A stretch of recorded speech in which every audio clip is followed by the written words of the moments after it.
Hey folks, this is our Patreon episode on Metal Gear Solid, the franchise, which we are releasing on the public feed now as a little thank you for sticking with us through the end of the year, and of course because Nick is on holidays and we can't record our regular episode. Hope you enjoy it. I haven't listened to it since we made it, but I remember it being a fun time. Have a great day.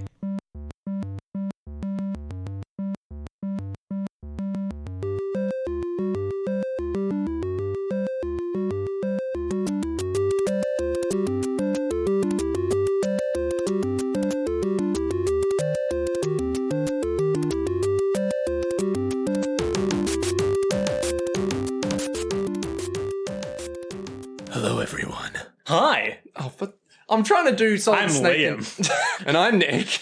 and this is JoJo's World Patreon bonus episodes. It's not even related to JoJo's World in the sense, it's just Patreon episodes. Although I guess it is JoJo's World Patreon. Yeah, that's So- what I was saying. Yeah, alright, fine. Anyway, this is Nick's Picks where I pick something and then we just talk about it for Ever. God knows how long. Yeah.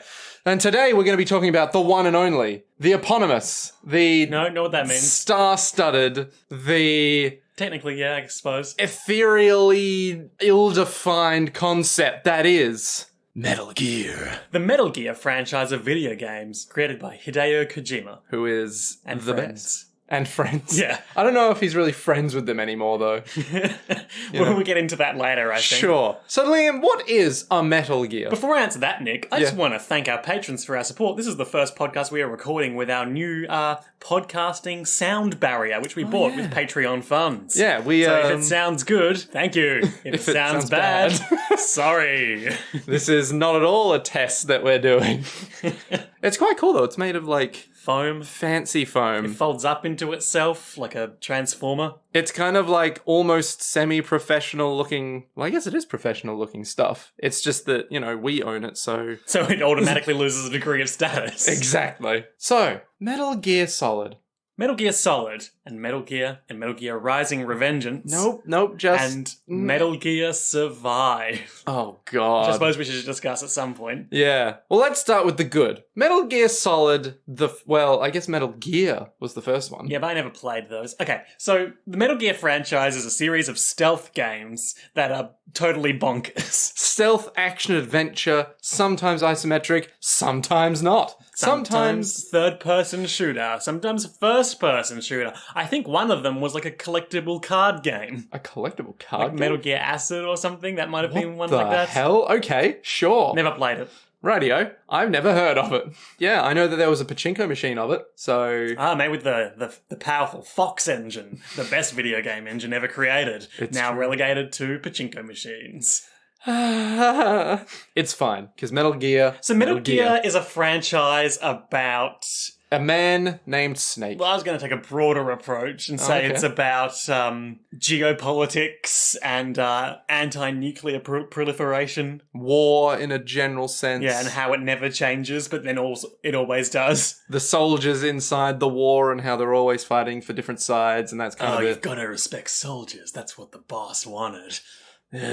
So, okay, there's this guy. There's this man. There's this series of men called Snake. This is true. This is very true. Okay, so Metal Gear Solid. let's start with Metal Gear Solid 1. Oh, Metal Gear 1 and 2 happened, and they were old games, and you just infiltrated a base, and your boss, named Big Boss, betrayed you, and then you killed him, and then he was still alive, so you killed him again. My God. Now you're up to speed. Metal Gear Solid 1. So Metal Gear Solid is not the first game, but it is really the first game. The first game, and I use this word very loosely, it's the first game where the story started to get coherent, I mean, it's the first by game... a very broad definition of coherent. Yeah, it was the first game with a story that wasn't just Big Infiltrate Boss. the base. And there was actually, gameplay that wasn't just step into random truck. Oh, you've got to step into random truck. Oh, but no, it was just a series of... and pray, is that what you were saying? Yeah, that was more or less it. It was here is a set of 8 trucks. Step into one, hope it takes you to the right place. So you're Solid Snake. I think his name is John. Sure. It's the guy that... It's either John or Jack. Raiden's name is Jack, though, so we'll get to that soon.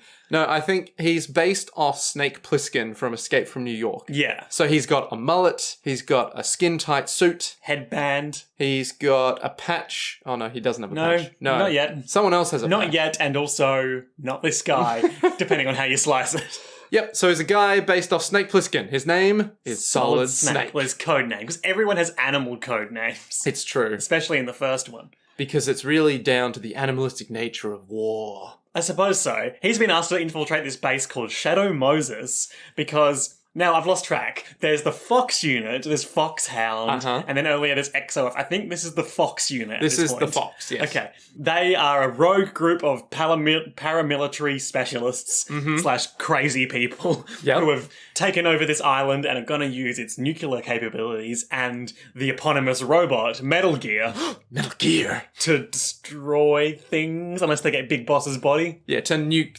everything unless they get stuff. Hazily defined goals. Yeah, it's not about the goals, it's about the means to which you get those goals done. Is it? Yeah, because they have taken over a nuclear facility and have effectively stolen a mecha, all in the name of war. They're going to get that body back. They're gonna get that body back. And you're like, cool, can you not though? Like, we could give you the body, maybe, maybe not, but like, you don't need to steal a giant mecha for this. So Snake fights his way through the base, sneaking and fighting and sneaking. The two activities you do in Metal Gear.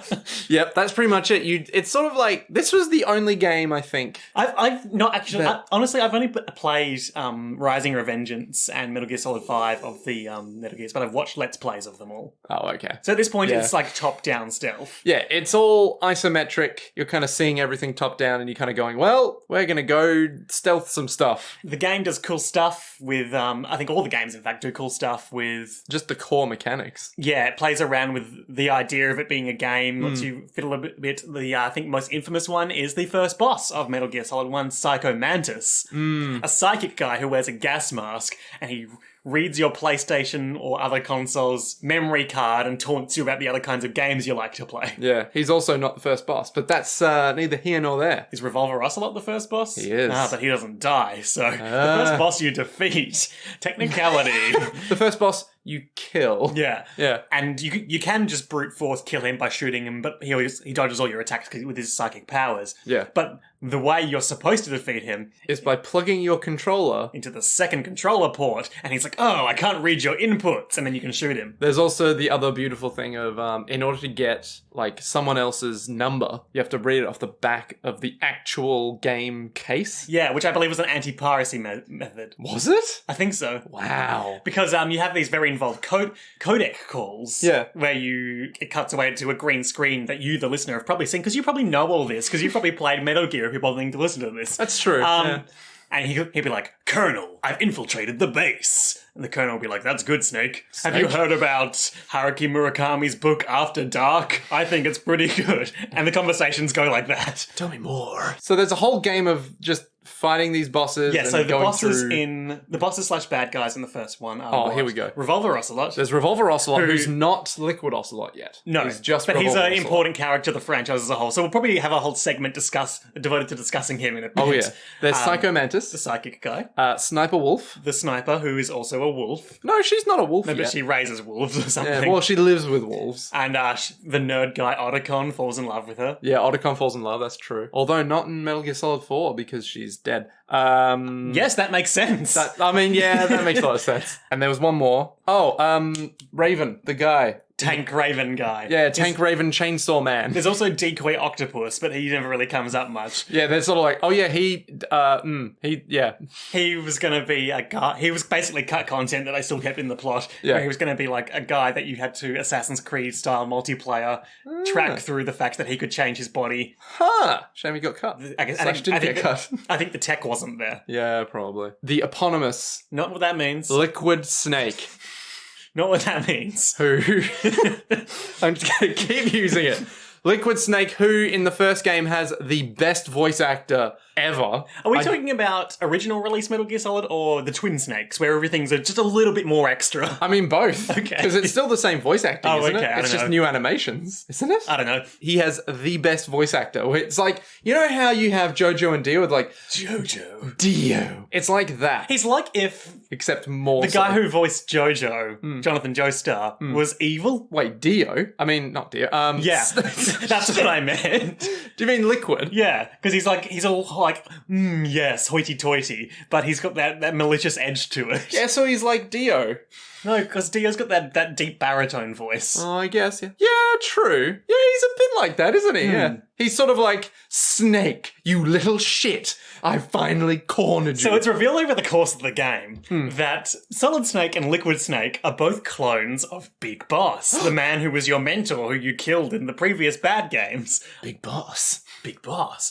And Liquid Snake is really salty because he doesn't understand how genetics works. And he's like, oh, I'm so envious of you, Snake, because I got all of the recessive genes and you got all of the dominant genes. Which, as we all know from genetics, means that he is inferior. Yeah, that's what that means. Both in terms of power and fatherly love. So he's like, I want to get Big Boss's body back for nebulous reasons. Testing purposes?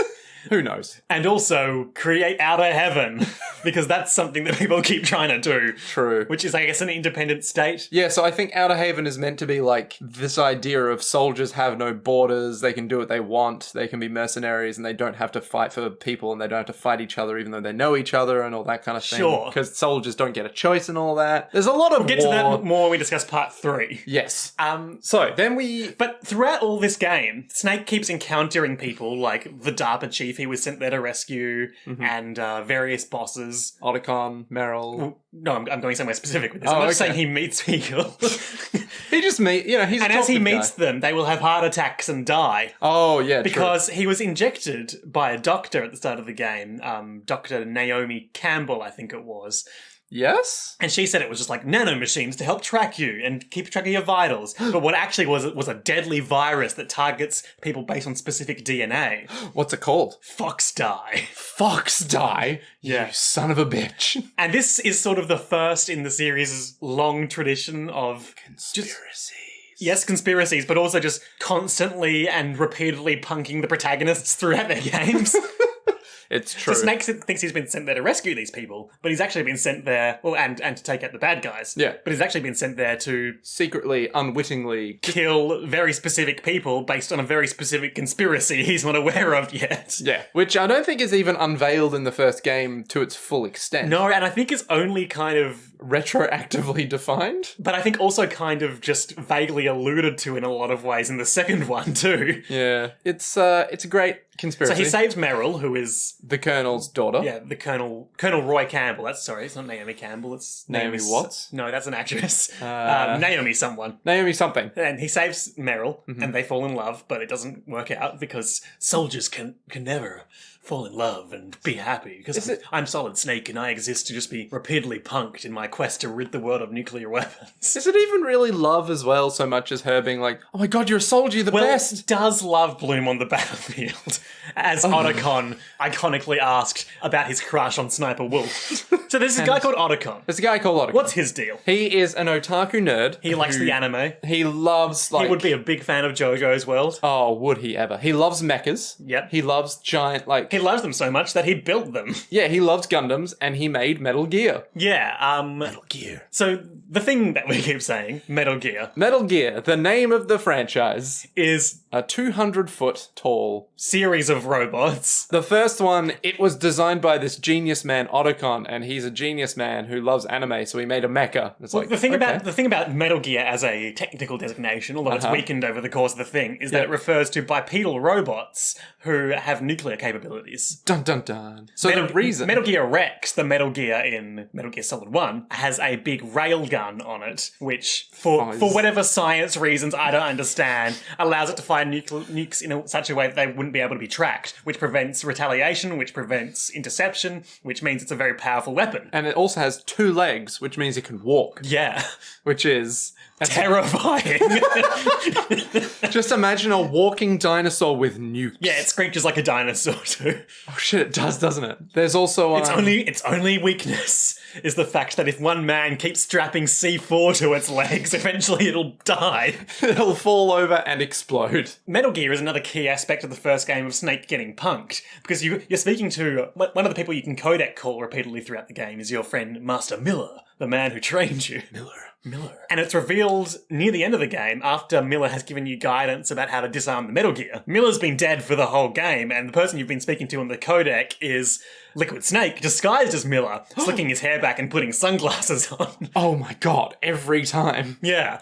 And he gave you the instructions to actually activate the Metal Gear, which precipitates the boss fight with it. Which are problematic because you were played like a damn fiddle. But, you know, it's fine. More on Miller later. Yeah. R.I.P. So the whole plot of the first game pretty much boils down to Solid Snake gets played by Liquid Snake, his twin brother with recessive genes from Big Boss, And also the people he's working for.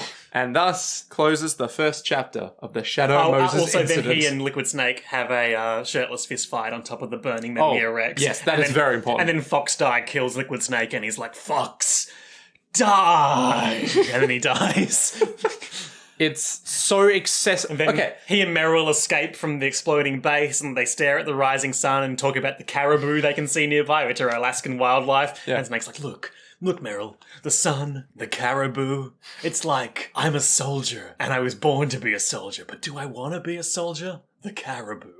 before we go into like Metal Gear Solid 2, 3, 4, whatever, why do we like Metal Gear Solid so much? Because it's crazy. I like it in much the same way I like the storytelling in JoJo's Bizarre Adventure, where people are striking ridiculous poses for no discernible reason. It's like this anti-war game that feels like an anime, but just enough like an anime where it's so excessive, but not like an anime because it still has Yeah. very serious The commentary. Twin Snakes also really makes everything just a bit more extra. Like it adds scenes where Snake does acrobatics dodging two homing missiles, and the sound that plays to you know how like if you're doing acrobatics a sound will play like foley work. Yeah. It's the noise of a jet. A jet engine. Do you reckon that the whole like anti-war commentary is like super serious and then juxtaposed against these ridiculous... Against everything else. Yeah. Like, for example, some of the iconic mechanics of the game that are ridiculous are that you hide in a cardboard box. Yep. And people will walk past you. Yep. And you can also drop, like, I guess the equivalent of, like, Playboy magazines to distract guards and then walk up behind them and kill them. It only got better in Metal Gear Solid 2. I think an underrated entry in the series. I think shit. Had a lot of production problems, which are evident in the latter half, but I think there's some interesting stuff going on there. Yeah, okay. So you start off, Solid Snake, having survived the Shadow Moses in this incident, and with his new best friend, Otacon, best friend / husband. Yep. They now live on a boat plane? I don't think we find out how they live in this one. Anyway, they're just But we find out in loners. Metal Gear Solid 4 they live on a plane together. Yep. They formed an anti-Metal Gear organization, activist organization. I can't remember what it's called, but that doesn't matter. It's just a thing. The game starts with Snake sneaking onto this oil tanker to take photos of the new Metal Gear he thinks is there. What's the name of the gear? Ray. Metal Gear Ray. And the thing about Metal Gear Ray is it's not actually a true Metal Gear in the sense that I defined earlier, because it is a bipedal robot, but it doesn't have nuclear capabilities. It was created to destroy other Metal Gears with its high-powered water laser cutter thing. Hey man, water laser cutters are amazing. Okay? Nothing can take that away from, Ray. yeah, the worst Metal Gear in my opinion. But anyway. And then they're like, oh no, Ray's here. And also, Revolver Ocelot is here. He got his hand cut off in the last game after a long torture sequence, which that was kind of fucked up, actually. No, we got it cut off by an invisible ninja robot. That's right. Oh, You know, Grey Fox. The more we talk about this game, Grey Fox was a character who fought with Snake in the war. and was a boss in Metal Gear 1 or 2. One, yeah. Yep. And then died, but then didn't die, and he was the brother of Naomi, the person who injected you, brother or adopted brother or something like that, Yep. with the evil nanomachines. Yes. And now he's a cyborg ninja, and he's like, Snake, Make me feel pain again. yeah, let's kill each other, but also I'm gonna help you fight this Metal Gear and die in the process. Blah. Yeah. And then, anyway, that's Grey Fox. He's just a ninja He's robot. fu- man. yeah. He's great. The predecessor to another much cooler ninja robot. No. Anyway, Metal So- Gear Solid 2. Yes, and then Revolver Ocelot's there, and he's like, oh, I've been possessed by the ghost of Liquid Snake. And Liquid Ocelot is born. Yeah, so he's there. He causes everything to go wrong in this oil tanker. Solid Snake and Otacon are blamed for it, disappeared, presumed dead. We open on a new oil tanker tanker. Not an oil tanker, an oil rig. Sorry, we open on an oil rig. The big shell. Big oil rig composed of 2 shells. It's pretty self-explanatory. So it's pretty big. This is going to sound familiar, and it's deliberately so. The subsequent events of this game are a deliberate recreation of the Shadow Moses incident because it's an attempt to recreate more Snake-like super soldiers. So a group of eccentric and dangerous soldiers goes rogue and takes over this base. Including Fat Man. Yep, he's a bomb specialist.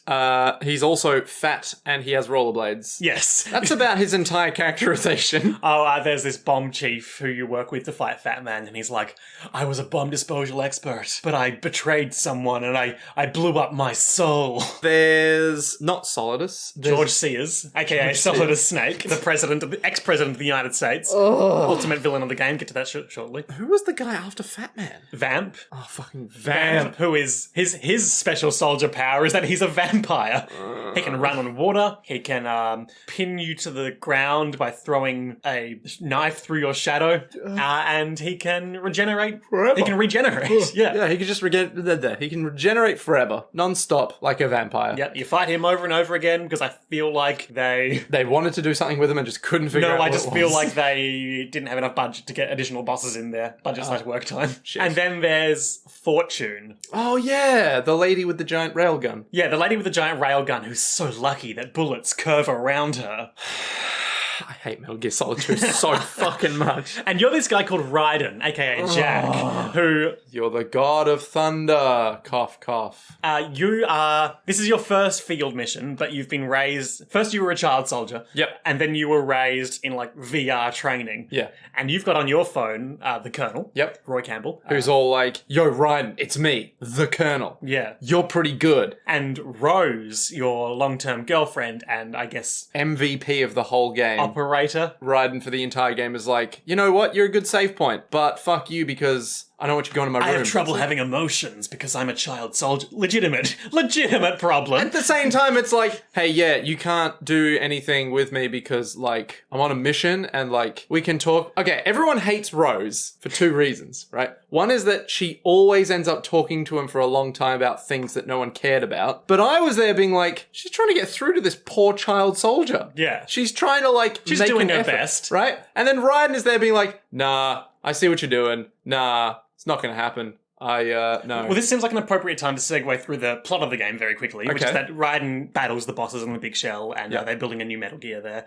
Shock horror. And And 52. Snake is there, but he calls himself, he's like, hey, I'm this mysterious guy, Pliskin. My Snake disguise is that I've taken my bandana off. And then later on you learn that he's Snake. Yeah, he puts his bandana on and everyone's like, What? he's Superman? Sailor Moon? Without her tiara? Yeah. Otagon's sister is there being forced to build the big shell thing. There's an annoying bit where you have to swim with her. Ugh. And it turns out that everyone in this situation is being played.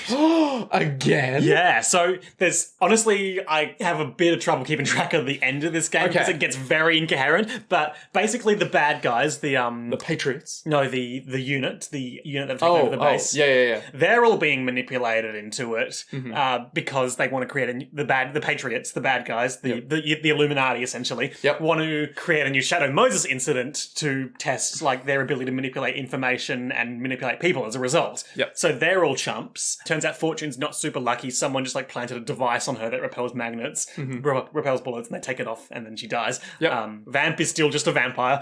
He has super nano machines inside of him, Yep. which apparently makes him a vampire.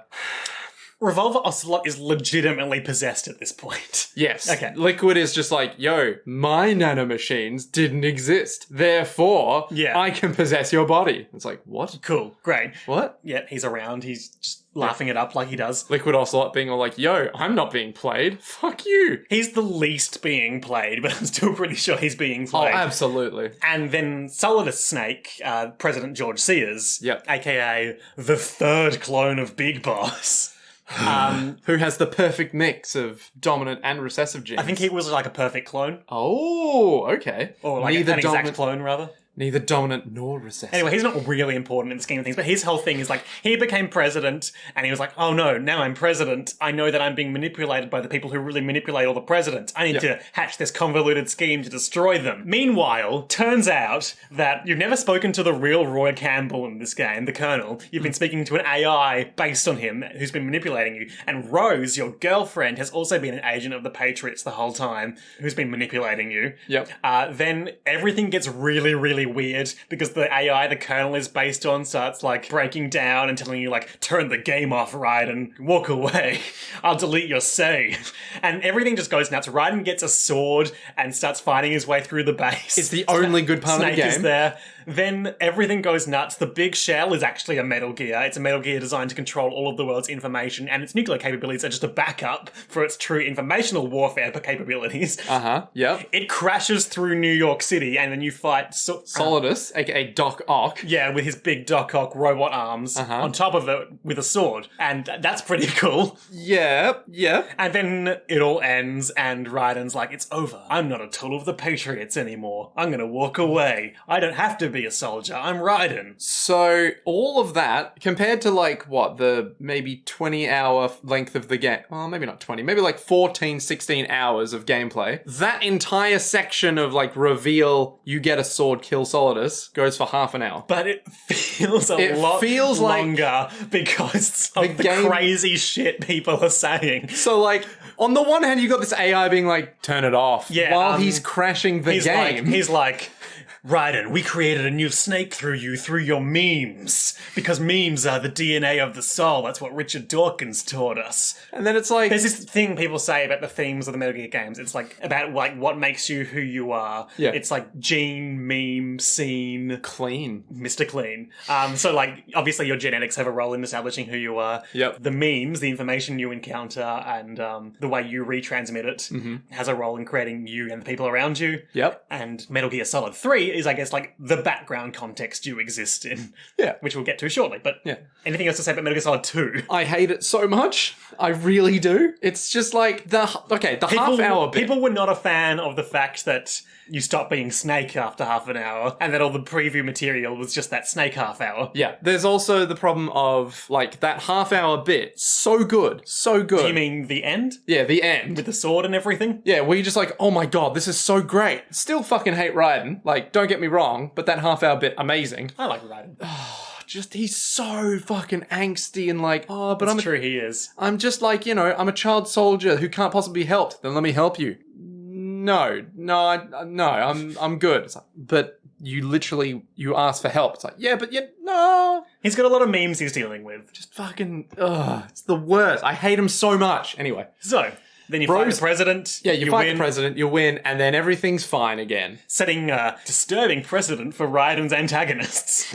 Yeah, it's, let's just say Raiden has a good ending. Because you know how he gets to the end and it's all like, this is all he real? walks away from it all. He doesn't Yeah. have to be Solid Snake. Yeah, it's all like, this is all real, this is all great. And then it's like, But is it real? is it real? Is it not real? Is it going to turn out okay for Raiden? Find out many years later, because we're jumping back to the 1970s or 60s. I think it was 60s. I can't remember. The past. James Bond era. Cold War's happening. It's Metal Gear Solid 3, Snake Eater, with that song. The James... Yeah, the James Bond theme for Metal Gear. Yep. So we mentioned the Patriots / the Illuminati, and this game is sort of about like how they all got into their status quo. So this is literally just okay, we mentioned these guys. Let's now give them a reason to be. You play as this guy called Snake. Oh, what's his act? It's not Venom Snake. No, it's Naked Snake in this one. Naked Snake, who is really Big Boss. We find that out at the end of the game. Yeah, but that's John, I think his name definitely is. John Metal Gear. So Snake's whole thing is that he gets punked for the whole game again, but we'll get into that shortly. He starts the game wearing a blonde infiltration mask that happens to look exactly like Raiden. So he swoops down, lands wearing the Raiden mask and takes it off and is like, kept you waiting, huh? Hey, that's a funny joke. That's a meme. That's a Metal Gear meme. That is a meme. Oh shit, he did keep us waiting. Huh? Yeah. Huh. Kept us waiting. You start off the game infiltrating a place to get some information about some dudes. Just some Cold War bullshit. Yeah, and it turns out the guy that you're trying to find out about Colonel Volgan. has lightning powers. But more importantly, he also has your mentor, the boss, defecting to his side. What? With her powerful unit, the thing. What's it called? Illuminati? No, what's her unit called? The like the rage and the fear and the joy. Oh, I know about them, but I can't remember what they're called. Okay, they've got a name that I can't remember. Yeah. So she and her unit defect, and she uses this device that's like a handheld nuke launcher. That is actually real. I'm sure it is. It's Yeah. terrifying. It's ridiculous. To set off a nuclear explosion in Russian territory, thereby causing a huge international incident. And Snake gets the blame because he was the agent on the mission and didn't stop it. And he has basically like, I don't know, a very short window of time in which to fix it. Yeah. And that's Operation Snake Eater, kill the boss. Now- he has to retrieve the stolen bull. Oh, there's this thing called the Philosopher's Legacy, which is all this money. He has to retrieve that. Yeah. He has to kill the boss. I love how the Philosopher's Legacy is made out to be this giant thing, and it turns out, oh no, it's just a lot of money. Yeah. Like, it's just a lot of money. He has to get that. He has to kill the boss and Volgan and stop Volgan, who has kidnapped this. Oh, that's what the other mission was for. He had to extract this scientist. Yes. Who is definitely not Otacon. He's some guy. He's building this thing called the Shagohod, which is like a prototypical Metal Gear. It sucks. It's a big nuclear tank Yeah, it really sucks. compared to. The Metal Gear. Yeah. Does it just suck because it doesn't have legs? Yes. I like its name. What, the Shagohod? Yeah, it's fun to say. I mean, it is. The problem is That has some mythological significance that I can't remember. the thing about the Shagohod is that it's a tank that can fire nuclear weapons, but the scientist the whole time is like, could you imagine the power of a tank that was bipedal? Could you imagine that? I can scarcely comprehend things that walk on two legs. I would name it a Metal Gear. Because it's the bridging gear between. I love all the dumb Retroactive naming justifications for why this thing's called Metal Gear. It's the metal gear that bridges infantry and artillery. After we finish Metal Gear Solid 3 talk, I'm going to talk to you about the naming conventions. Sure, okay. Okay. But it's a cool game. Bunch of cool stuff happens. You fight. You meet young Revolver Ocelot. He doesn't use a revolver yet. You beat him up, and you're like, if you used a revolver, this dumb thing that was happening with your gun wouldn't happen. And he's like, huh. And then he keeps showing up throughout the game. He's juggling more and more revolvers. And He's like, see, I'm cool now. have I impressed you yet, Snake? What? No. Thus beginning the theme of the fact that he's the most loyal person to Big Boss. Yeah, he's just like, hey, am I pretty good? It's like, He does this thing where he does finger guns and goes, "You're pretty good." Then there's also Eva, who is your contact on the inside. or was she? She's presented as your contact on the inside. Yeah. She is posing as the wife of the kidnapped scientist, I believe. Something like that. Yeah, she's like posing as this like very demure, bespectacled woman, but she's actually like this cool like motorcycle bodysuit super spy. Yeah, she's sort of like... She's a Bond girl. Yeah, she's a Bond girl. Where on the outside you're like, ladies should never be in war because I am basically James Bond. But I was taught by a lady, the best lady, the boss, who I love and is also like a mum to me. We have a complicated relationship. So basically you go through this game and you're like, gotta infiltrate this place so I can... This is also the first game that introduces their signature CQC mechanic, which is the martial art the boss and Snake invented, and basically involves sneaking up behind guys holding knives to their necks and then judo throwing them. Yeah, like the interrogation stuff. Yeah, but like they call it CQC. Yeah. It's special martial art that they know that it incorporates the best aspects of all other martial arts. Well, all the other ones were you would just walk up behind someone and choke them out. But in this one, they were like, okay, maybe we should actually like do better than just choking people. But so in all the cutscene stuff as well, whenever Snake's being threatened, you see him assume the CQC fighting stance, which is holding his gun and his knife right next to each other and sort of dropping into a cat stance. Knife gun. Yeah, of course. Knife gun. Gun. Knife. Knife gun. What is that? It's a meme. Metal Gear Awesome. Oh, I didn't know that. Yeah. I was just bullshitting. I think it's Metal Gear Awesome. I can't remember. So yes, he fights The the Rowdy... evil what are they fucking called? The Rowdy 4-3. Isn't that a Dirk Gently thing? It is indeed. list of characters in the Metal Gear series. I'm sure that'll be Jesus organised by Christ. units or something, or Here we games. go. So we have... Actually, I reckon I can list them off in order. Okay, so I think the first one he encounters, Snake that is... Well, first it's Revolver Ocelot, but he doesn't count because he's not really part of it yet. Then it's the Pain, because the bees, He has telepathic control of bees. and he keeps getting stung by them, and therefore he is the Pain. Then it's... So he doesn't have very good telepathic control of them.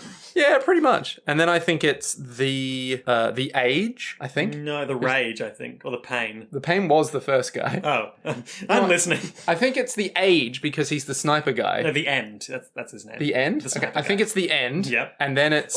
Sidebar about the end. A lot Yeah. of cool like game mechanic stuff you can do with him. So he has a proper boss fight there where you have like a sniper battle with him. Yes. But there are maybe in various areas there are as like well. 3 or 4 different points in the game where, because he's like this wheelchair-bound old man, where there are like a bunch of different points in the game where you see him from a distance in various cutscenes and stuff. But if you're quick on your feet or know it's coming, you can just shoot him there and not have his boss battle. What? Yeah, What? Really? yeah. Holy shit, how do you even do that? You just gotta, point a gun at him and pull the trigger. There's also, because he's so old, he's only brought out of, like, intensive medical stasis for missions. So if you get stuck in his boss fight, you can also wait a week of real time or set your system's clock forward and he'll die of old age. Yeah, which is great.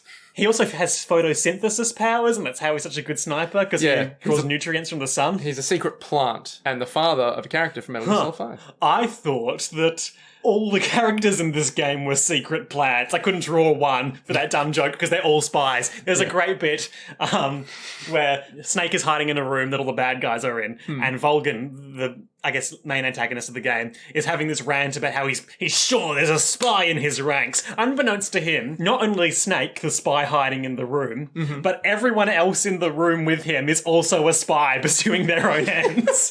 That of course being Revolver Ocelot, Eva, and the boss. So good. Yeah, we got the End. We've got the Fear. Fear. His thing is that he can crawl on walls and stuff. Oh, I vaguely remember him. I think he had venomous darts or something. Something like that. The There's... Cobra unit, because snakes, of Yes, course. of course. There's the Rage, who The has Fury. the Fury, who has a flamethrower. Who is an astronaut who went to space and got really mad at it. I just love he comes back. He's like, you know what I need to do now? Gets flamethrower. Just fuck shit Yep. up. And then there's the guy who's already dead. The Sorrow. The Sorrow. Who is a ghost and a psychic and Revolver Ocelot's dad with the boss. Now, you might be thinking to yourself, wow, this is a raunchy cast of mad villains. This is like the game where I think someone went, you know what, we can just keep going. You know, we don't need them to make that much sense anymore. We can just give them powers and just go with it. And all the time Snake is supported by the usual Codec call cast of characters. Not the Colonel this time, because he's probably a baby. No, yeah, it's the Colonel. No, it's not. It is Major Zero, who goes on to become a major unseen antagonist. True. I thought it was the Colonel, just young Colonel. Don't believe so. There's also Paramedic, who goes on to create evil nanomachines. And Sigint, he tells you about the various guns, who goes on to become the DARPA chief, who dies in Metal Gear Solid 1 when Snake Fox dies him. Yeah, there you go. And someone else. It's all connected. Basically, at the end of the game, Vol'jin gets the Shagohod. Oh, and you meet the guy who made the Shagohod, and he's like, I'm a scientist, and this American scientist is stealing my work and making tanks that walk on 2 legs. Can you imagine the power? Can you imagine some sort of gear combining the best aspects of military and infantry and artillery? Yes. Sure. Yes. Yeah. I definitely can. And then, like, you fight the Shagohod. There's a cool series of sequences where Eva is driving a motorcycle and Snake is in the sidecar of the motorcycle, firing a machine gun at it. And if you hold down the trigger for long enough, he starts yelling. Just like come on. And Volgan's in it chasing you. And it's actually a pretty cool chase sequence. It's a great fucking, like, end bit. In what has been a stealth game up until this point, it's a really interesting change of pace. But the thing is, it's exactly the same as the other games. True, yeah. Because every other game basically has a giant chase This is the equivalent sequence of get the sword. Yeah. So then, at the end of that, we learn that everyone's a spy. So, okay. Then you fight the boss and kill her. And then you become Big Boss. Oh, yes. So everyone's a spy. Revolver Ocelot is working for the Patriots. Yep. Secretly, he's all like, don't worry, Eva was meant to meet up with me, but she met up with Snake instead, and now I have my own freedom to pursue, so Yeah. yay! Eva is, I'm pretty sure, a Chinese spy or something. Something like that. She secures the Philosopher's Legacy for China at the end of the game when she takes it from Snake after they have a night of passion together. Oh, Jesus Christ. The boss sets the foundation for everything that is to come still in the game by being super inspirational to Snake and the Major, because her thing is that she was still on the side of that she America. defected from the America. I suppose so. And she pretended to defect to help secure the Philosopher's Legacy, and with the knowledge that being a soldier, she was expendable and like... Noble or something. Yeah, and like, as a soldier, it's our duty to follow. She keeps like breaking Snake's arm throughout the game and telling him like, be a soldier, Snake. Don't do it for sentimental reasons. Do it because it's your duty. So Snake also, does it Snake for- gets his eye cut out and gets an eye patch. Yeah. Fun fact, in the 3DS version of this game, once you get your eye cut out, you can't use the 3D feature anymore. Oh, man, that is great. Yeah. So, yeah, and then Snake is like, oh, she gives this rant about her vision for the world, because she went to space and she saw that there were no borders between countries there, and she was like, that was beautiful, like, one world together. If only I didn't have to die. So then she dies, and then in the epilogue of this game, Snake and the Major have a big falling out about what she meant by that, which goes on to create a series of incredibly destructive world conflicts. So I think the entire point of Metal Gear Solid 3 was basically to retroactively go, okay, so we have this giant weird Outer Haven thing, and we have this giant kind of big shell thing. But what is any of it undoing anything that they're doing? Yeah, so basically, Boss set the foundations for, could you imagine a world that is united? And then fucking Big Boss, who was Snake. He was given the codename Big Boss because he killed the boss. Yep. So Big Boss, now with only one eye, was like, so what she's saying is, we should fight, but we should be mercenaries. Which he's saying, like, soldiers shouldn't be beholden to anyone's state. They should live for themselves. Which, I guess, given the other shit she said to him throughout the game, makes sense from his perspective. Yes, because he's still sentimental and is all like, Yeah. oh, I get it. But he kind of takes it not quite the right way. Whereas the Major is like, we need to create one world government and control all the people. Yeah. So I don't think that's quite what she meant either. there is the rather awkward middle game of Peace Walker. I think we should return to Peace Walker before we get into 5, because that flows into that more neatly. Okay. 4. Okay, so before we go into 4, the names. Okay, yes, you want to do nomenclature. So everyone has these insane names, like Sniper Wolf, or like The Fear, or, as we'll find out later, like Vamp. yeah. Vamp's name is not because he's a vampire, but because he's bisexual. Anyway, basically, I read an interesting article that was talking about why everyone is named this way. Because we've got things like Snake, we've got things like Ocelot, we've got things like, I don't know, Lizard. Otacon. So the reason why these names are so significant is because it basically boils down these characters to just be like one kind of being. So they don't have a name so much as they have a function. Right, so snakes are sneaky. Exactly. Ocelot is like, he'll pounce on you and take you. Yeah. Sniper Wolf like waits in the distance but snipes you. The emotions are fairly self-explanatory. Yeah, then it's like, okay, that feeds into the Metal Gear Solid vibe of like, oh, war is war. Sure is. In that, like, but the boss's whole thing was like, okay, it's your duty to be like a tool of the machine, right? And so all these names are basically like, well, it's my duty to Cog do in this. the machine, you Exactly, might say. A sort of An Metal animal. Gear. An animal in the jungle of a giant Rex, you know? Yeah, sure. Sure. Boiling down these names to just be like, oh, my name is this, therefore my entire purpose in this world is to do this for my boss. My big boss. My big boss. And then we get into 4, where that shit is taken to the next fucking level. So all of the bosses in 4 are this unit of women, whose name escapes me again. The Banshees. Yeah, sure. They're Susie and the Banshees. Susie and the Banshees. And their whole thing is each of them is kind of like a remix of previous bosses, and they have names that are, their code names are emotions and then animals. Yeah. And they're all like rough parallels to the Fox unit of Metal Gear Solid 1. So there's like You've got the wolf, who I think is Screaming Wolf or something. something like that. Crying Wolf. There's Psycho Octopus or something. Yep. Who just so happens to be Psycho Mantis from the first game, but isn't Psycho Laughing Mantis. Octopus. Something like that. Yeah. They're all emotions. But anyway, basically, this entire game is a clusterfuck of explanation. This game is a cool clusterfuck of all the stuff from the previous 3 games sort of colliding with unstoppable force. Yeah. So Snake's still got the fox die in him. It's mutated and started to kill him, so he's super old old now. Yep, this is Solid Snake from the modern day, Yeah. not Snake from the 1970s. Not Big Boss, because he's dead. Yes, cough, cough. Yes. Liquid Ocelot is back. He's not possessed anymore, but he's hypnotized himself to think he is. He's Revolver Ocelot, but he won't let you know that. He's just like, haha, brother, it's me. It's like, your voice isn't Liquid, though. It's And like, all yes. the nanomachine stuff established in part 2, which is the last chronological game, has really just gone nuts now. Private military companies have become the driving force of the world economy, the war economy. They all have nanomachines in them that like regulate their body, like meant to like keep them more focused in combat and stuff. But there's also I think there's things like you can't use guns unless they're keyed to your nanomachines. Yeah. So there's like it's a whole like mercenary dystopia basically. Yeah, it goes from being kind of semi-realistic to like full sci-fi at that point. Yeah. Where you're like, so everyone now has nanomachines and like it's all privatized and you're like, that could happen, I guess. I don't think it will, but it could happen. And I think part of the reason is because it was written by another guy. Oh, was it? So I can't remember what his name is, but this guy wrote like a Metal Gear Solid fanfic and then Hideo Kojima was like, that's pretty good. Come on board. Huh.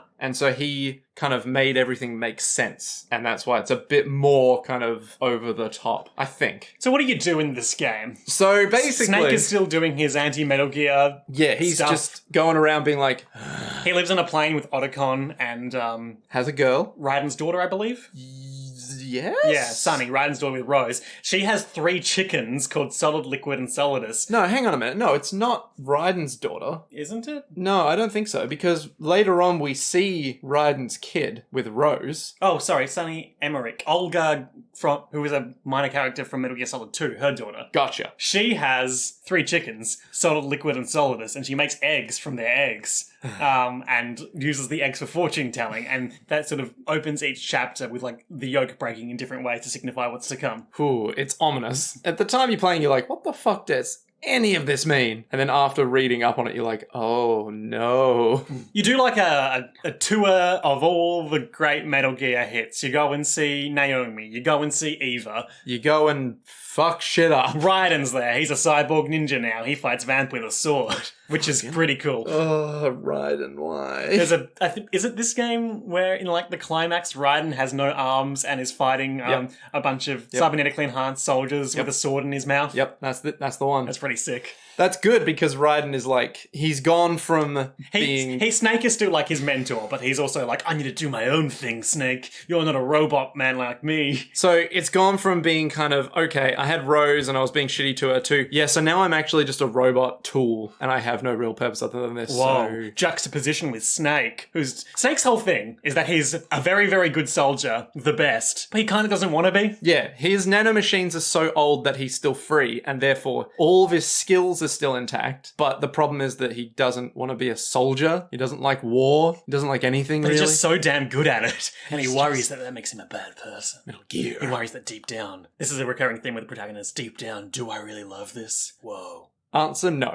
But at the same time... with Raiden, as we come to find out, answer yes. Yeah, that's his whole thing. Yep. So anyway, we basically get a whole lot of cutscenes. Yep, the Campbell shows up, and he's like, Snake, can you go kill Liquid Ocelot, please? And Snake's like, fine, I'm getting too old for this shit. And it turns out that Liquid has the great idea of turning all the nanomachines against everyone. Yeah, he gets to control everyone's nanomachines. He also wants to get Big Boss's body again. Yeah. So he's like, hey, guess what? I'm going to control the nanomachines to make all the soldiers fight everyone. There's a great scene where they all corner him on like this boat or something, and in that instant he gets control of all the nanomachines, and he stands on top of the boat, finger gunning everyone as they're all shooting each other. Yeah. Oh, it's so good. So basically you go on this insane journey. He wants to kill the Patriots again. No, see, Liquid's motivations in this are probably amazing. There are so many layers of them. Yeah. So his idea is that we're all slaves, and the only way to be free is to kill the Patriots. Which we learn are AIs in space. They're basically just held like in a secret facility, controlling all information. I feel like there was a satellite at some point. Well, I mean, they probably use satellites. Yeah, and they all have the initials of the American founding fathers. Yeah, and so the idea is that they don't make any mistakes, but the problem is that Liquid's like, yeah, but no freedom. There's no freedom because now they're controlling everything like a cog in the machine, like some sort of Metal Gear. And so his entire thing is, if we take back control of like the nanomachines... I hate us. if we take back control of the nanomachines, we'll be able to take back our freedom. And so once we destroy the Patriots, Create outer heaven. we won't, need to worry about being controlled and And manipulated. also, if I control all the shit, then I get to be in charge. Yeah, and so that's what he does. And then it's like, yo, bro, no offense, but like, fuck off with that shit. You shouldn't be able to control all of it. It's like, yeah, but I mean, I'm an okay guy. I'm Liquid. Snake meets Meryl, Eva, and Naomi throughout the game and discusses his complicated relationship with women. has a lot of nostalgia It cutscenes. kills 4 women bosses, and they have weird bits after you defeat them where it goes to like a white void and they walk towards you crying. And they're all very sultry and like, hello, Snake, now we die. Yeah, it was super fucked up. Yep. They also all have one degree or another of mental illness. Yes, Like because- one of them has PTSD and was raised by wolves. Yep. Um, And like they all have tragic backstories, like they watched their village get burned down, so then they started laughing. and then they enacted revenge by burning down the village of everyone around Yeah, them until it it's- was just a barren wasteland. A little more inelegant than usual, in my opinion. See, it was sort of like they got stories after the fact, and it was like, well, I mean, that's fine, but compared to, say, Metal Gear Solid 1, where everyone gets like a backstory, and then it's not a while until you see them again that you finally get to kill them. Yeah. And then they get their last moment. This is just like, what the fuck is this weeaboo bullshit? So a lot of bullshit happens. You go back to Shadow Moses Island, you get to pilot Metal Gear Rex fighting Metal Gear Ray, which Liquid's in, And Liquid's all like, is- you can't beat this, it's superior! which is pretty cool. It's amazing. Yep. And then you fight shirtless on top of the Metal Gears. After you go to Outer Heaven and wreck his shit there. And so basically... I think you fight shirtless atop the giant, it might be an oil tanker or something, which is his base. Is it? I can't remember. You fight shirtless on top of something. Yeah. And as you using a fist fighting mechanic that has not been in the game so far, as you do more damage to him, he goes through different phases, each with different fighting styles, each representing a different game to date. So your health bar changes each game. So Yeah. to like great. represent that game's HUD. So first he's like Revolver Ocelot. He's doing a lot of Revolver Ocelot flashy Yep. shit. Then he's Liquid Ocelot. He's doing a lot of stuff with his right hand, which he's previously possessed by. Mm-hmm. Then I think he's Ocelot a la Metal Gear Solid 3, a la the true Ocelot. Yep. And he's doing CQC and shit. And then we go back to the final one where he's like, ugh, I'm not winning. And then you're just like 2 old men slugging it out. Yeah. And like you're both injecting yourselves with nanomachines to keep going because you hate each other so much. It's manly as fuck. It's pretty good. It's insane. And you're just there like, I feel so many Naheeda emotions. starts playing. Oh, it's ridiculous. And then at the end, it's just like, well, we couldn't beat each other, but I won because I'm Solid Snake. And Liquid's like, did you win because you destroyed any freedom that we could possibly... I said I win because I'm Solid Snake. Pretty good. End game. Snake is like, well, the fox die in me is going to mutate and kill everyone, so I'm going to kill myself, but first I'm going to go by this grave. And what? Turns out Big Boss is alive all along. What? The body that everyone was fighting over this whole time was a decoy or clone of Big Boss, more on that later. And he's there with the inert body of the Major. Major Zero. Yeah, and they're all like, yep, we did it. We're going to die now. The fox die in your body's going to kill us. Good work, Snake. Good luck. What are they talking about? Okay, so this cutscene is rather infamous because, I mean, to me it's infamous because it took long and then I missed It's like dinner. 45 minutes long. It's 45 minutes long at the end of the game, and it's just this cutscene, right? So every character has a cutscene at the end of the game. So Otacon gets a cutscene where he's like, Naomi might be dead, but I'm gonna live happily ever after with my little girl here, who's a little girl that I'm okay with. Back to my plane home. Raiden gets a happy ending in the worst possible way because I watched it and went, fuck off. So for the whole game, the Colonel's like, oh yeah, I'm with Rose now. It's like, Oh, fuck, I forgot about that. and Solid Snake is just like, what the fuck? Why? It's like, well, the Colonel was just here for me when I needed him. And when Raiden was being rude. yeah, and Raiden was just like, Well, I'm a cog tool in now. the machine. Yeah. Sort of Metal Gear. So at the end of the game, Raiden's lying in bed with most of his cybernetics removed. And Rose comes in, it's like, hey, Raiden, how you going? It's like, oh, what's the point? You're with the Colonel now. It's like, no, Raiden, don't you understand? I was with the Colonel as a decoy. Protecting myself from the Patriots. And Raiden's like, you were? It's like, yeah, look, here's our son. And then a miniature fucking Raiden comes out with the dumbest looking face I've ever seen. Am I projecting, or is he wearing some sort of sailor suit? I think he is.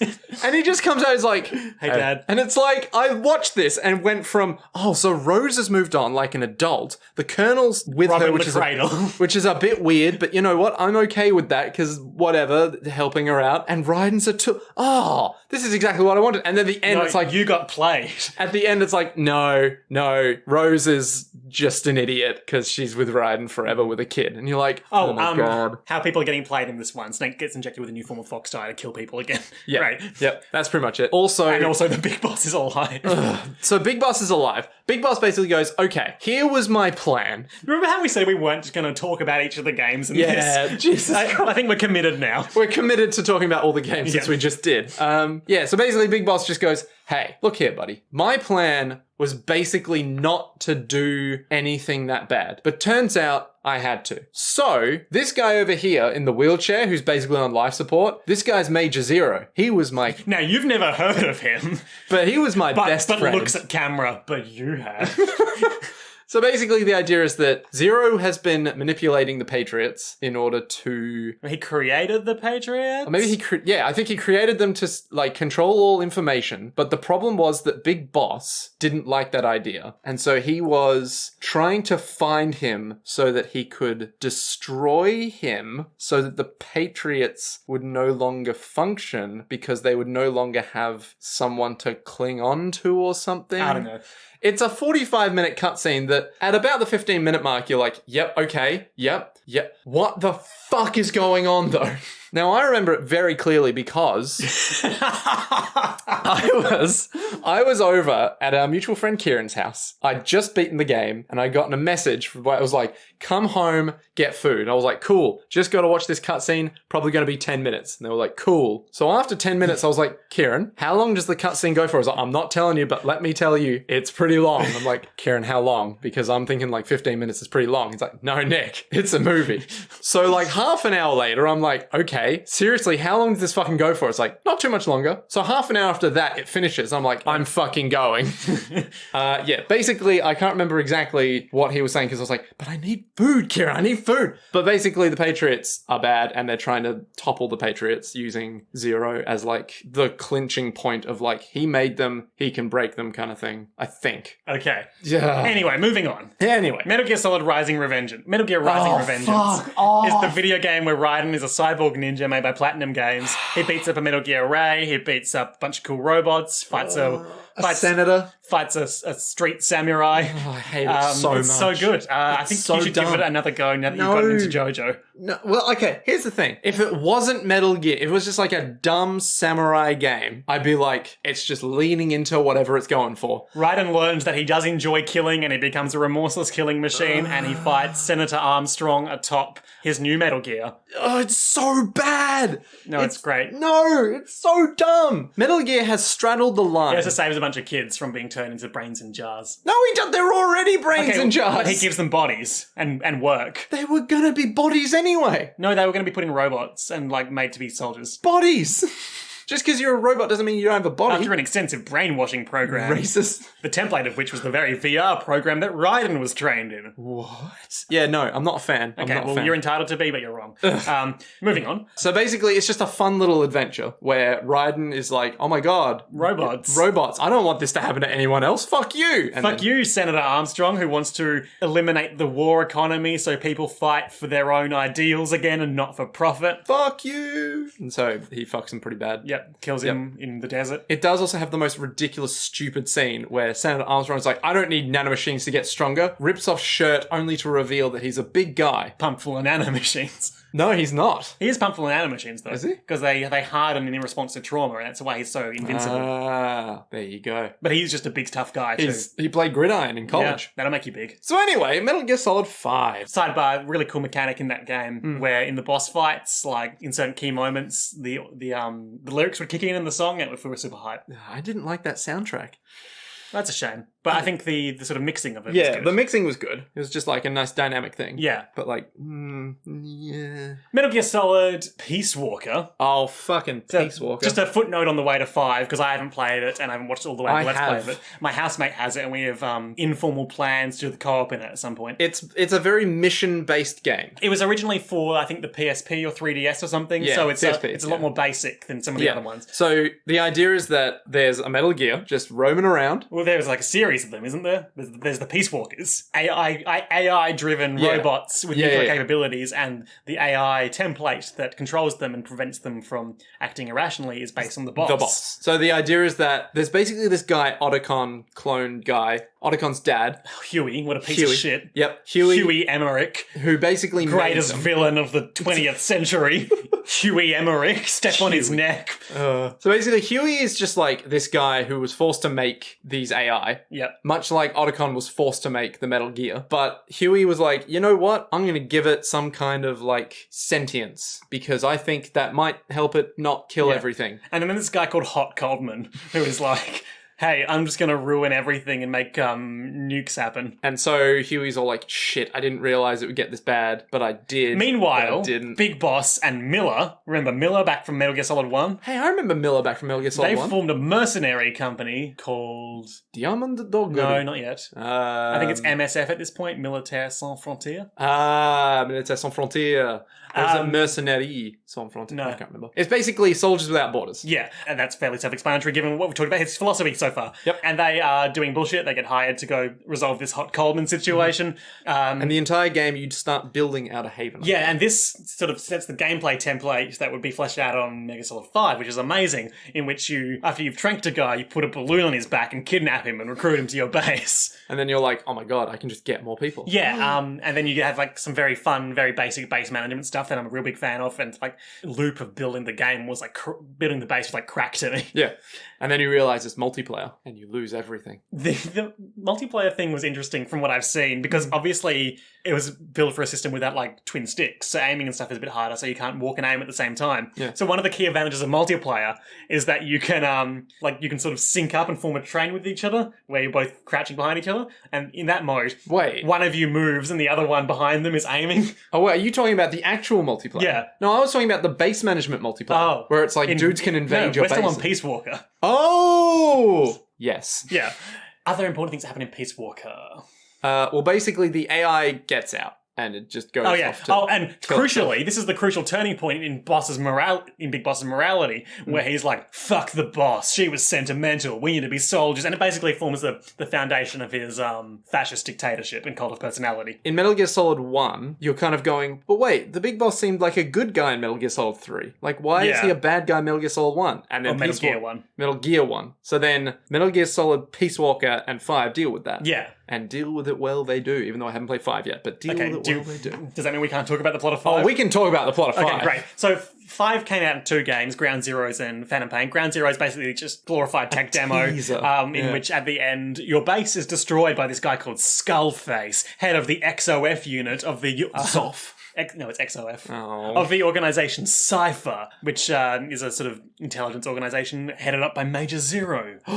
Major Zero. Major Zero, and also Huey Emmerich organised the UN, because you build a nuke in Peace Walker, organised and a nuclear capable Metal Gear too. Yeah, you did build a Metal Gear. Yeah. Huey Emmerich allowed them on the UN nuclear inspectors onto the base, but they weren't really UN nuclear inspectors, they were Cypher. My God. And they destroy your base, kill everyone, Huey disappears. What a piece of shit. Arsehole. Then Big Boss is in a coma because the helicopter he was in exploded because Paz, the girl from Peace Walker, whose name means peace, Had a bomb in her. 2 bombs in her. They got the first one out of the stomach. They didn't know there was a second one in her lady bits. Yes. From what I remember, Ground Zeroes and Metal Gear Solid 5 were like fucking brutal compared to the other games. Yeah. Unfortunately, 5 had some of the same development issues that Hamstrung 2's story, in that it was rushed out, and so as a result... And also Hideo got there was like a whole fired. third act. We'll get into that, I think, after. There's a whole third act of the game that just isn't in it, unfortunately. Yeah. So, you wake up, you've been in a coma, you're Big Boss, you got this big horn sticking out of your head of shrapnel, you got your eye patch, there's this other guy there, he's like, hey, call me Ishmael, you're Ahab, let's get out of this hospital before XOF kills us. You do that, then you're being attacked by what's very clearly a young Psycho Mantis, Yeah. and also a big guy made of fire. Right. At one point, he throws a giant flaming whale at you. Yeah, okay, sure. You escape, you meet up with Revolver Ocelot, who's on a horse, and he's like, I'm on your side, and you're like, I guess so.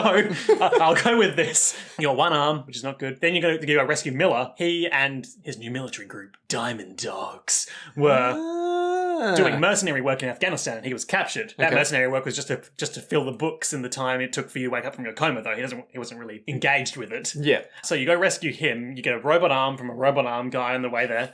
as you do. Yeah. In like the 70s. 80s. In the 80s, sorry. Because it's got a great 80s soundtrack that you listen to on your iDroid. A great piece of 80s technology. I despise that iDroid so much. It's just a thing you hold in your hand. It's a hologram Sure is. projector. Like, what? They wouldn't have had that in the 80s. It's a sci-fi series. Yeah, it's a sci-fi series when it's set in the future. Hey, remember how it's always been set in the near future? Like, Metal Gear Solid was like 2005 or something. Yeah, but it's still the future. Remember how all the soldiers in Metal Gear Solid 1 were like gene soldiers with perfect fighting genes? Yeah. That's dumb. So you build your base back up again. Your main cast of characters. You, Big Boss, Yep. aka Punished Venom Snake. Ooh. Who's the Colonel this time? The Colonel's not in it. There's no Colonel? No, people who talk to you include Miller, who has now got one arm and one leg, but he refuses cybernetics because he wants to remember the pain. And Revolver Ocelot. Right. So who's the save lady? You just save the game. What? No! You don't have codecs. What? Oh, come on. You do have a lot of cassette tapes of conversations you can listen to, though. Yeah, like Miller's Hamburgers. Yeah, Miller's Ham, in which Miller and Code Talker, the Navajo parasite scientist and language expert, talk about how to create the perfect hamburger. He's also in the game, Code Talker. Chemical hamburgers. There's also Quiet. Yes. I feel like you'll have some opinions on Quiet. Well, isn't Quiet just like the most generic, like, oh, you'll feel bad about Quiet for wearing so little clothing? And you're like, let me guess. This was a poor excuse, Hideo Kojima. Let me guess. There might be a rape scene. Just maybe There's at one point not in the a game. rape scene. Oh, damn. Okay. Well, never mind then. I thought it was As far as I'm aware. Oh, actually, no, I think some evil soldiers try to have a go at her once, but she kills them because she's super cool. Okay. Quiet's But then she's like the Quiet is a plant. cool character, but like I think it's really dumb that she always has to be wearing basically no clothing. But isn't it like, I can absorb the sunlight? Like, So there was this assassin who tried to kill you at the start of the game, and then Ahab set her on fire and threw her out a window.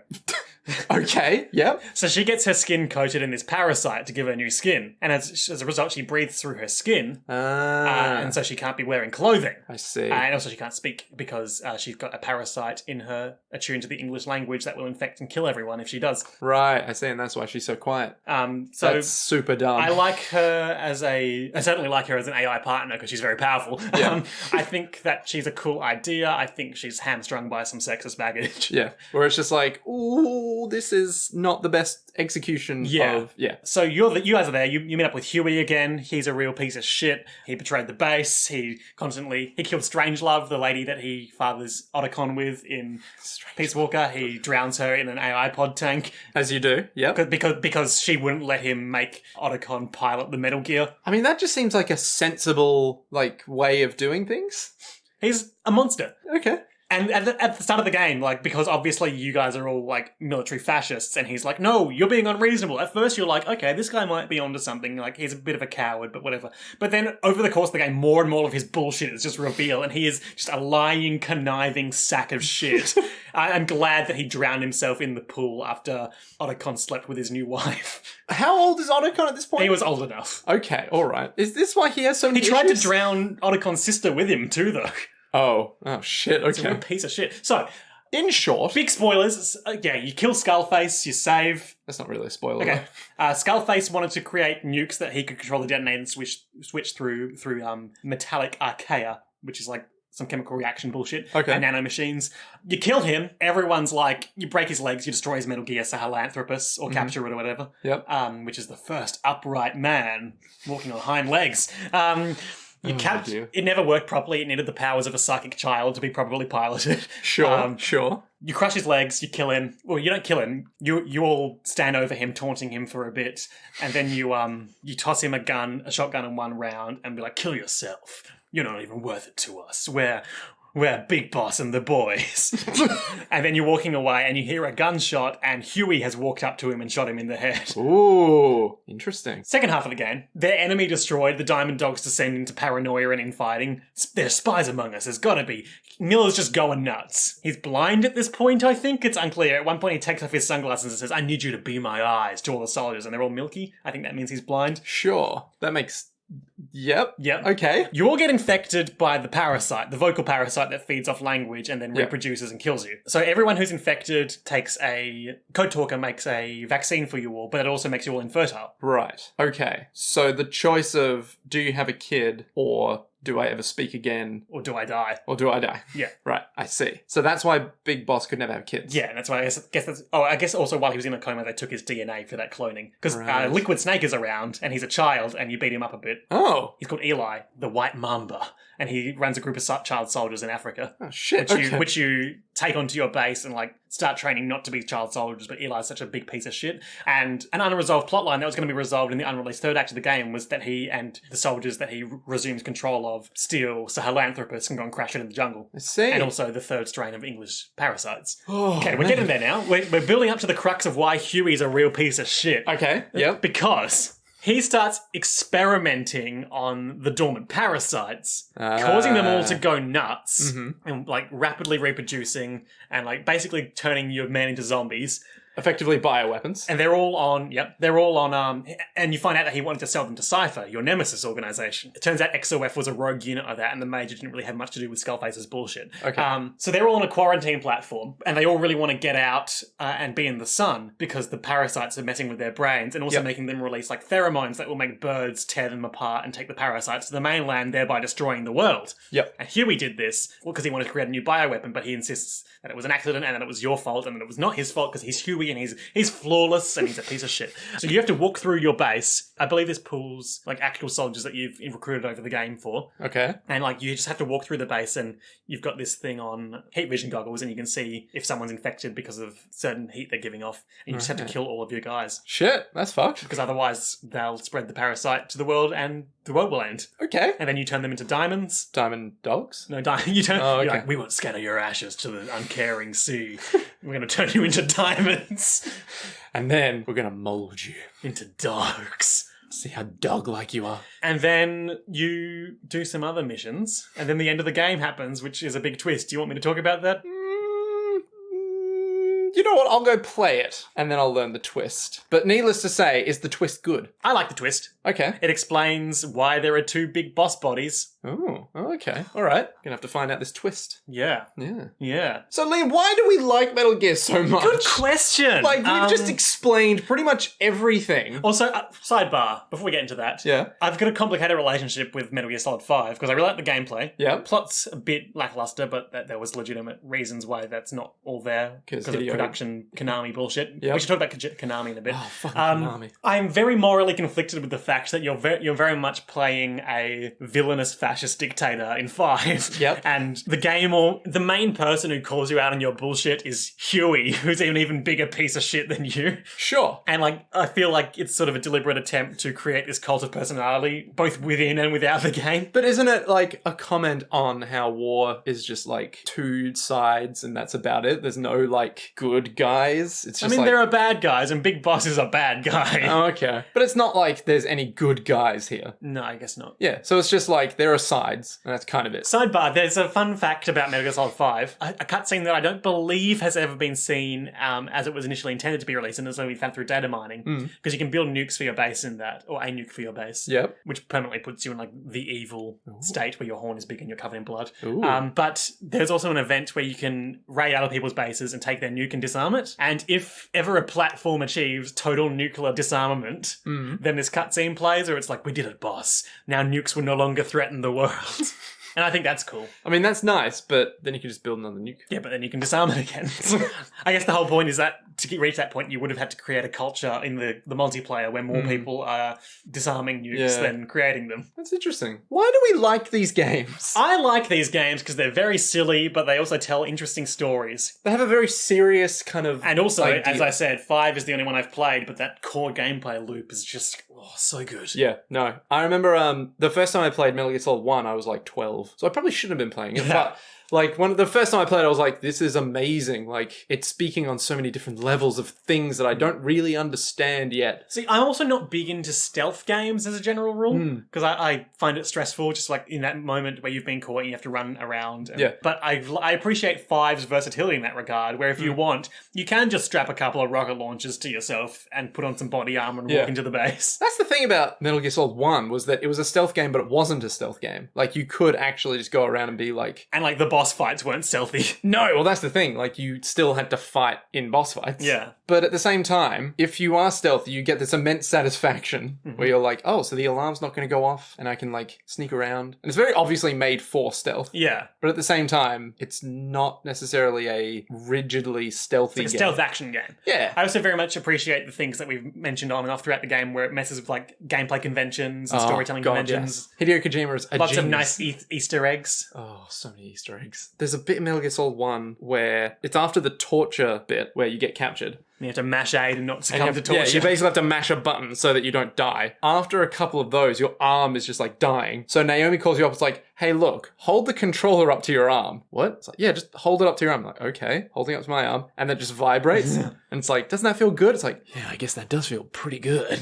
There's so many little things like that that just make it. Yeah. Yeah. Favorite character? Well, I mean, it's gotta be Solid Snake. But at the same time, I do love Liquid. But only Metal Gear Solid 1 Liquid, because he has the best voice acting. Oh, yeah. Because everything past where they replace the voice actor for Liquid isn't quite as good in my mind, because Liquid is so up himself. He's so arrogant that he's right, you know? He's confident. And then they just made him Revolver Ocelot. And you're like, well, I mean, Revolver's Well, I mean, he cool. did die. He did die. Like, Liquid Ocelot is cool, but at the same time, you should have used Liquid Snake's voice, please, because he's so much easier to hate. Yeah. Your favorite character? I really like the cast of 5, obviously. I really like Miller. He's just this rage-driven mercenary guy who then goes and chills out in Alaska. Does he become a musher, Miller? He's only got one arm and one leg, so I doubt it. No, okay, all right. But somehow in that state, he taught Snake how to mush. how to live off the land. Yeah. And I also like Snake, but all of them. Of course you would. Of course you'd like all the snakes. You know, Venom So- Snake was evil. I know. Oh, dear. So, Konami and Metal Gear Survive. Well, look, I have very mixed feelings about Metal Gear Survive. Because, like, I'm semi-looking forward I think to it. I would enjoy playing it, but I don't think I want to give Konami more of my Yeah. money. After in the aftermath of 5 came out, I read a lot about the way they treat their employees. Yeah. Not just Kojima, of course, who was now part of ways with the company after a very acrimonious period. Yeah. Literally everyone, they were just like, yeah, so you now work, like, 12-hour days. Yeah, You're like, cool. if you are late back from lunch, we announce your name over the loudspeaker to shame you. It's just like, it's ridiculous. If you had allegiance to Kojima, we're denying you your health insurance. So fucking... And the fact that, like, Kojima wasn't allowed to show up to certain events or, like, show his face anywhere. Yeah. Because contractually, it was like, if you're leaving Konami, you're not allowed to show your face. It was like, why? It's like, because... Because you might say things we don't approve of. Yeah, it was ridiculous. You might talk about how we've been mistreating you and your friends. So bad. Now get back in the pachinko mines. Yeah. I mean, that's the other thing about Konami, is that they don't understand, like, the IP they're holding onto is so beloved. Yeah. So you've got things like Silent Hill Pinball, and they're like, yeah, but we want a proper Silent Hill. I was like, oh, okay. How about Silent Hill Pachinko? It's like, no, not that. Can you, like, license out a good, like, Silent Hill game? It's like, yeah, we've got Silent Hill Pachinko. It's great. Yeah, look you'll how much spend- money it's going to make us. Yeah, it's like, fuck off. Give us a good game again. And now they've got Metal Gear Pachinko, but in Ultra HD. Whoa. Yeah. It's Metal Gear Solid 3, isn't it? It is. They've completely remade some of the cutscenes just In for the the Fox Pachinko. engine. Just for the Pachinko machines. So, yeah, I think I would enjoy playing 5 in Survive, because I like that Fox engine gameplay. I like gathering resources. Yep. I don't have a problem with the dumb crystal zombies. See, this is where I'm like, I'm fine with the idea of the zombies, right? But at the same time, I'm not fine with the idea of the zombies, because if you play a Metal Gear game, there are certain things you're kind of going in for. Anti-war mentality. I think you're specifically speaking of the Metal Gear Solid games. Yes. Whereas, This is Metal Gear Survive. yeah, Which or is not solid. I suspect this comes back to the same problem you have delineating between Solid and Rising Revengeance. Yes, because Rising... Oh, jeez. Jesus Christ. Rising Revengeance. Ugh. It's not even a word. Revengeance. What the fucking... Anyway. But also, like, Survive does literally take place in an alternate universe. I'm thinking that it's going to be okay purely because it's the same mechanics. Yeah, I might try and grab a second-hand copy or something. Yeah, somehow I would like to play it, but But I don't want to give Konami money. I don't know how. I want to play 5 first, but that's going to be rough. It's going to be a long time. Yeah. Yeah. Death Stranding, Death Stranding is going to be it. So Death Stranding is Hideo Kojima's next project, starring Mads Mikkelsen. which I'm very keen for. And, I'm mad about Mads. Norman Fetus, Yep, Norman Reedus, one of the Del Toros. Guillermo del Toro. What was the other one? Who's the other del Toro? Benicio. Benicio del Toro. Who's Benicio del Toro? Is he the guy from Star Wars? What? Double dealing guy? Yeah, maybe. Yeah. Wow. Good job. Thank you. No, not him. Guillermo Okay. del Toro. Okay. The director Guillermo. of Guillermo del Toro. Sure, if you have to do that. Yeah. No, it was going to have him and Hideo working on this game, PT, and then when it got cancelled, I think he was just like, you know what, I'm going to do it anyway. I want to come make my weird time goo thing, game. ghosts Have we everywhere. seen any gameplay from this? I have No, no idea. no, Is we it a haven't. stealth game? Is it a shooter? No one knows. No Okay. one actually... We know that there's suits, and there's some ghost things. There are babies and men. There's some lights, and there's some... Mads Mikkelsen is full of goo and he pumps that goo into corpses to make them into corpse soldiers. Yeah, there's just a lot of stuff happening. There's a big tank that's maybe also an octopus. Just a lot of things going on. Yeah, Death Stranding. Death Stranding. I'm keen. I hope it's not like Metal Gear Solid. I but guess the death really was Stranding. I swear to God, if that's an actual line from the game... I hope it is. It's gonna be like, Liam, you've ruined everything. Look, protagonist who isn't Snake. Look at the death in my hands. See how it strands as I move. You know what we need to talk about is the voice acting. Go on. Solid Snake has quite an iconic voice. Voiced by David Hayter in all but Metal Gear Solid 5, where he's voiced by... Kiefer Sutherland. Yep, who is that, of course, not Solid Snake, that's Big Boss, but Oh yeah, true. same principle. Yeah, he has this way of talking that I think just as soon as you say Metal Gear Solid, you immediately go, Metal Gear. Yeah, so the thing about the people saying Metal Gear in a questioning voice is I think that's an artifact of the fact that the original script is in Japanese. And I think you probably have a better understanding of the Japanese language than I do. But as I understand it, it's a thing to say in confirmation, questioning confirmation in Japanese is to repeat back the last thing they said. Is it? Because I always thought you would just be like, yes. No, if yes. you want to clarify. Oh, well, I mean, if you want to clarify, say- then yeah, you ask You don't a necessarily question. say, what is that? You'd say, Metal Gear? Well, yeah, but at the same time, this is like Metal Gear at like every opportunity. Because like I think there's I'm pretty sure that's a thing in Japanese. maybe I don't know if it is. Who knows? I mean, I'm sure someone listening would. yeah, but like it's just such a like hallmark of the series that it's difficult to differentiate like saying Metal Nano Gear. machines. Yeah, it's like all the questions that they ask immediately after being given the answer. There's something so beautiful about it. I don't know what it is, but it's just Did you know that Big Boss is afraid of Draculas? what? There's a conversation you can have with Paramedic, because you talk about a lot of movies with Paramedic in Metal Gear Solid 3, Sure. where he talks about how he's afraid of Draculas, and then if you do it at a certain point, and you then you lay down in this bed that I think in a prison cell you're in or something, Yeah. you have this nightmare in which you're basically playing a tech demo of a different game and fighting vampires. Okay. And he's like, oh, I had this terrible dream. It's a bit like in Wolfenstein. It's like How you can go play the old Wolfenstein. Yeah, you can play I the suppose old- it's a bit like that. oh man, so good. Yeah. All right, anything else you want to say? No, I think we've covered all the games in too much detail. Do Generally you have a speaking. favourite game? Metal Gear Solid 1 is my favorite game. I think it's half because it got the balance right between serious and like anime. Like there's even a scene in it where like Otacon is just there going like, I really like anime. Yeah, I and I remember really that. like all that stuff. And you're like, yeah, I'm there with you. And then he just cuts away. It's like, that's why I designed this nuclear warhead launching metal dinosaur. And you're like, and I'm back on board again. And it has Liquid being Liquid, just being like, no, brother, I can't die. Didn't you know that, you little shit? Do you know I can't die because of my inferior genes? I'm like a cockroach. You can't keep me down. It's so You should have good. called me Liquid Cockroach. Ugh. What's your favorite game? 5, I think, in terms of gameplay. Because it's the only And one. 3 in terms of story. Nice. 3 seems to be everyone's favorite. It's not my favorite in terms of story. I also really like Rising Revengeance. That's because you are wrong. Well, no. Okay, shall we wrap things up? Sure. So thank you all Patreon listeners who are listening to this listening thing. Hope you enjoyed it. Hope we didn't get too much wrong. There's a lot in Metal Gear, so there's a lot to get wrong. Yeah, hopefully you're okay with, what is it, like an hour of content of us explaining what Metal Gear was. Metal Gear? Metal Gear. God, it's so good. It's so good. It's so good to say. I know. That's the thing. It's like you can just say it and be like, Metal Gear. Yeah, if you've got any feedback for us, just let me know on the Patreon. If you want to send me a message or leave it as a comment, by all means do. Usually I'm on there like every day. Yeah, okay. So until next time, Metal Gear. Yep, this is Pequod, signing off. Actually, interesting trivia about that song. What song? You know the song that plays in Metal Gear Solid Ground Zeroes at the start when you're getting your briefing? I think so. Where it's like dun dun dun dun dun dun dun dun.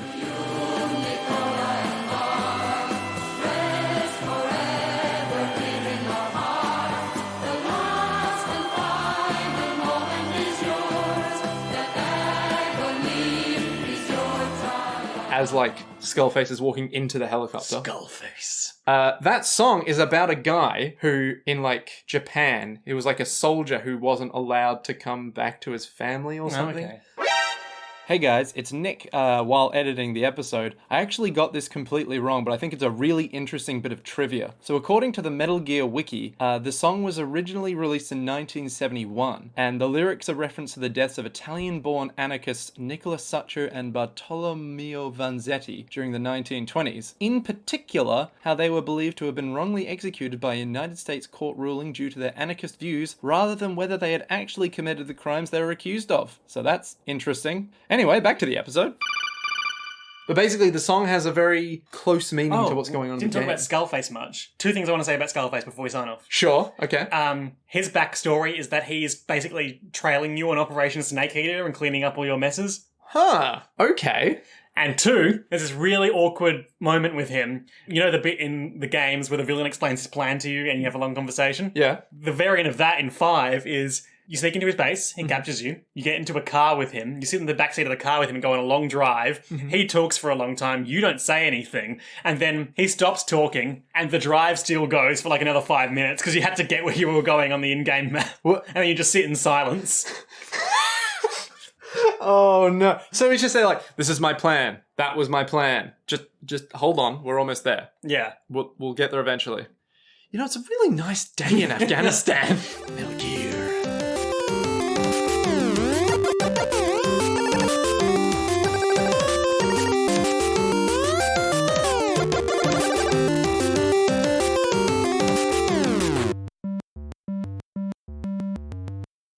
Fuck Huey Emery. Man, you hate that guy. For good reason.